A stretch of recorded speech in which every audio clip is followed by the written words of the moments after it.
नमस्कार, जय हिंद, जय भारत। मैं रोश चौहान आपका अपने यूट्यूब चैनल पर बहुत बहुत स्वागत करती हूँ। हम क्लास 8 चैप्टर 4 कृषि एग्रीकल्चर को पढ़ रहे थे। हमने 2 भागों में पढ़ चुका, ये हमारा तीसरा भाग में हम आगे पढ़ेंगे। चलिए शुरुआत करते हैं।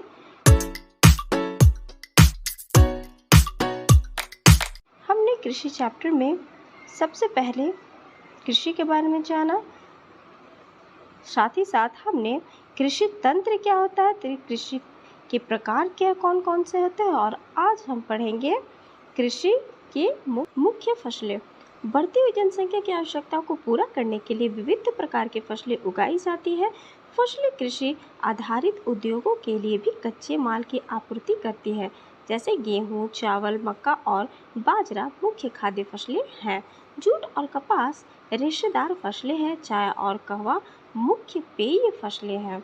यहाँ पर हमारे सामने माय फ्रेंड्स मुख्य फसलों के नाम दिए गए हैं, और ये कहाँ कहाँ उगाए जाते हैं ये भी हमें एक तरह से बताया जा रहा है कि बढ़ती जिस तरीके से जनसंख्या डे टू डे बढ़ती जा रही है दिन प्रतिदिन, और साथ ही साथ सबकी आवश्यकताओं को भी तो पूरा करना है ना। तो इसके लिए अलग अलग प्रकार की फसलों को उगाए जाए जा रहे हैं कृषि उद्योगों में, जैसे कि कुछ कच्चे माल के आपूर्ति करने के लिए गेहूँ, चावल, मक्का, बाजरा, इन सभी फसलों को भी, साथ ही साथ कपास, रेशेदार फसलें, इन सब चीज़ों को भी कहवा, सभी को मतलब ध्यान में रखते हुए और भी ज़्यादा इनको उत्पादन प्रक्रिया को तेज कर दिया गया।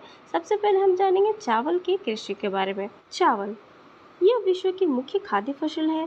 यह उष्णकटिबंधीय और उपोष्णकटिबंधीय प्रदेशों का मुख्य आहार है। चावल के लिए उच्च तापमान, अधिक आर्द्रता एवं वर्षा की आवश्यकता होती है। यह फसल चीका युक्त जलोढ़ मृदा में, जिसमें जल सोखने की क्षमता में सर्वोत्तम ढंग से बढ़ती है। चीन चावल उत्पादन में आरानी है। इसके बाद क्रमशः भारत, जापान, श्रीलंका और मिस्र है। अनुकूल जलवायु दशाओं जैसे पश्चिमी बंगाल और बांग्लादेश में एक वर्ष में 2 से 3 फसलें उगाई जाती हैं। यहाँ पर माय फ्रेंड्स बताया जा रहा है चावल की कृषि। देखिए यहाँ पर फिगर में हम सबको दिखाया गया है। चावल की खेती हम यहाँ पर देख सकते हैं कि किस प्रकार से की जा रही है।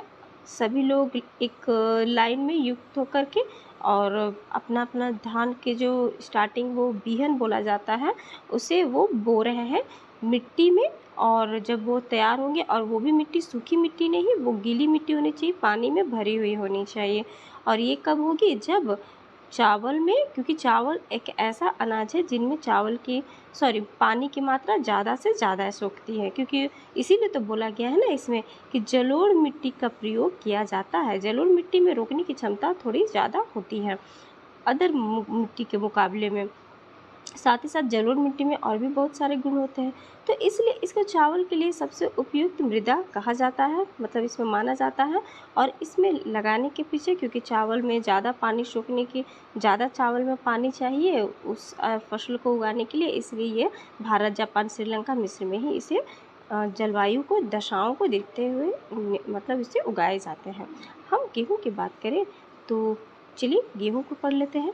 यहाँ देखिए गेहूँ के भी संचित कर्तन के बारे में दिखाया जा रहा है, किस तरीके से उसकी कटाई की जा रही है। गेहूँ जब तैयार हो गया तो मशीनरी कलर यानी मशीनों के थ्रू किस तरीके से उनका मतलब यहाँ पर आपको दिखाया जा रहा है कर्तन यानी कि कटाई।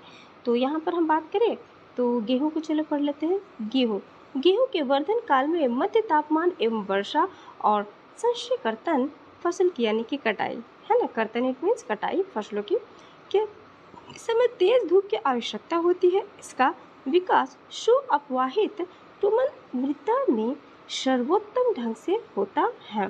गेहूँ संयुक्त राज्य अमेरिका, कनाडा, अर्जेंटीना, रूस, यूक्रेन, ऑस्ट्रेलिया और भारत में विस्तृत रूप में उगाया जाता है। भारत में यह शीत ऋतु में उगाया जाता है। गेहूँ की हम बात करें तो माय फ्रेंड्स, गेहूँ में देखिए यहाँ पर आपको संचय कर्तन को दिखाया जा रहा है, यानी कि फसलों की कटाई दिखाई जा रही है। साथ ही साथ इसमें तेज़ धूप की आवश्यकता होती है, किसमें, गेहूँ की। तो जब उसमें तेज़ धूप लगता है और साथ साथ डुम्मट है ना, दोमट मृदा उसमें सबसे ज़्यादा सर्वोत्तम ढंग का काम करती है। तो यह ज़्यादातर जिस जगह पर मिलेंगी, यानी जिस स्थान पर ये प्राप्त होगी वहाँ पर इसकी इन फसलों की उगाई उत्पादन ज़्यादा की जाएगी। जैसे कि हमारा पर यहाँ पर देखिए संयुक्त राज्य अमेरिका में, कनाडा, अर्जेंटीना, रूस, यूक्रेन, ऑस्ट्रेलिया और भारत में भी यह गेहूँ की खेती की जाती है। ये मुख्यतः शीत ऋतु में उगाई जाती है।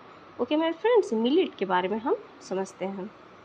मिलेट, यहाँ बाजरे की कृषि देखिए आपको फिगर में भी दिखाया गया है, बाजरे की कृषि। और मिलेट को चलिए हम पढ़ लेते हैं। मिलेट ये मोटे अनाज के रूप में भी जाना जाती है और कम उपजाऊ और बलुई मृदा में उगाई जाती है। ये ऐसी फसल है जिसे कम वर्षा और उच्च मध्य तापमान तथा पर्याप्त सूर्य प्रकाश की आवश्यकता होती है। ज्वार, बाजरा और रागी भारत में उगाए जाते हैं।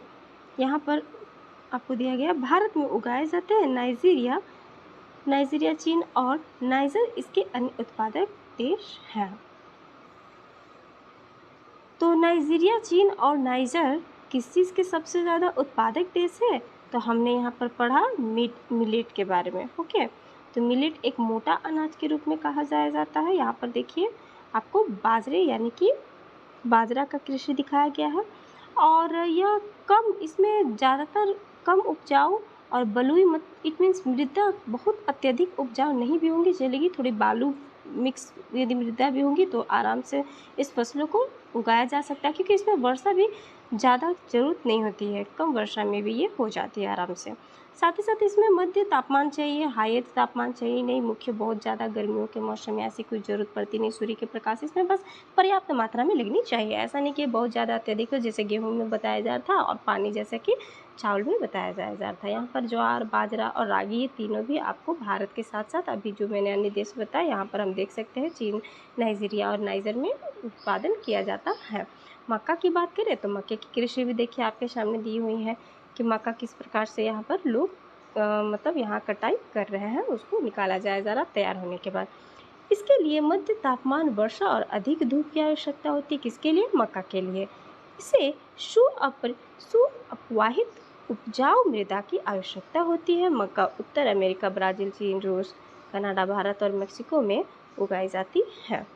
तो ये हमारे कुछ देश के नाम हैं माय फ्रेंड्स, जहाँ पर ये मक्का का खेती की जाती है। और सिर्फ ज़रूरी नहीं कि हमारे भारत देश ही है, हमारे भारत देश के अलावा अन्य जो देश हैं यहाँ पर देखिए बहुत सारे देशों के नाम दिए गए। इन देशों के अनुसार कौन कौन सी फसलें कहाँ कहाँ उगाई जाती है, ये भी हमसे सवाल किया जाता है। आ जाते हैं कपास में। कपास की चलिए हम जान लेते हैं। इसकी वृद्धि के लिए उच्च तापमान चाहिए, उच्च तापमान होना चाहिए और हल्की वर्षा 200 से 210 ओके, पाला रहित दिन और तेज चमकीली धूप की आवश्यकता होती है। यह काली और जलोढ़ मृदा में सर्वोत्तम उगती है। चीन, संयुक्त राज्य अमेरिका और भारत, पाकिस्तान, ब्राज़ील, मिस्र कपास में अग्रणी उत्पादक है। यह सूती वस्त्र उद्योग के लिए एक महत्वपूर्ण कच्चा माल भी है ना। यह कपास की खेती के बारे में हमें बताया जा रहा है कि कपास की खेती चीन, संयुक्त राज्य अमेरिका, भारत, पाकिस्तान, ब्राज़ील, मिस्र कपास में सबसे ज़्यादा अग्रणी यानी कि ज़्यादातर इसमें डिमांडेबल यहाँ की ये मुख्य फसलें हैं। और इसमें सूती वस्त्र का महत्वपूर्ण मतलब कच्चा माल का उपयोग किया जाता है। और सबसे बड़ी बात कि इसमें जो तापमान बताया जा रहा है तो उच्च तापमान बताया जा रही है और हल्की वर्षा बताई जा रही है ना। चलिए पटसन को हम समझ लेते हैं कि पटसन में क्या है क्या नहीं है। आइए पटसन को देख लेते हैं।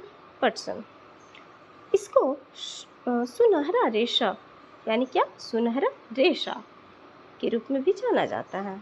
और यह जलोढ़ मृदा में अच्छे ढंग से विकसित होता है और इसे उच्च तापमान, भारी वर्षा और आर्द्र जलवायु की आवश्यकता होती है। यह फसल उष्णकटिबंधीय क्षेत्र में उगाई जाती है। भारत और बांग्लादेश पटसन के अग्रणी उत्पादक है।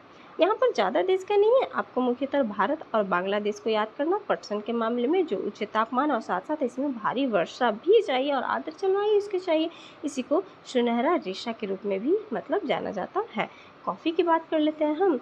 इसके लिए गर्म एवं आर्द्र जलवायु और सुअपवाहित दोमट मृदा की आवश्यकता होती है। इस फसल की वृद्धि के लिए पर्वतीय ढाल अधिक उपयुक्त है, यानी कि समतल भूमि के बारे में नहीं बात करा, पर्वतीय ढाल होना बहुत ज़्यादा जरूरी है। किसके लिए? कॉफ़ी की फसल के लिए। ब्राज़ील कॉफ़ी का अग्रणी उत्पादक है। इसके पश्चिम कोलंबिया और भारत है। कोलंबिया और भारत भी है। ब्राज़ील के साथ साथ कॉफ़ी के सबसे ज़्यादा डिमांडेबल उत्पादक मतलब यहाँ का बताया जा रहा है ज़रा देश। और इसके कॉफ़ी के लिए ऐसा नहीं कि समतल चाहिए, कैसा चाहिए, पर्वतीय ढाल क्षेत्र चाहिए। ओके, चलिए यहाँ पर देखिए आपको फिगर में भी दिया हुआ है कॉफ़ी के बारे में। कॉफ़ी की कृषि की जा रही है।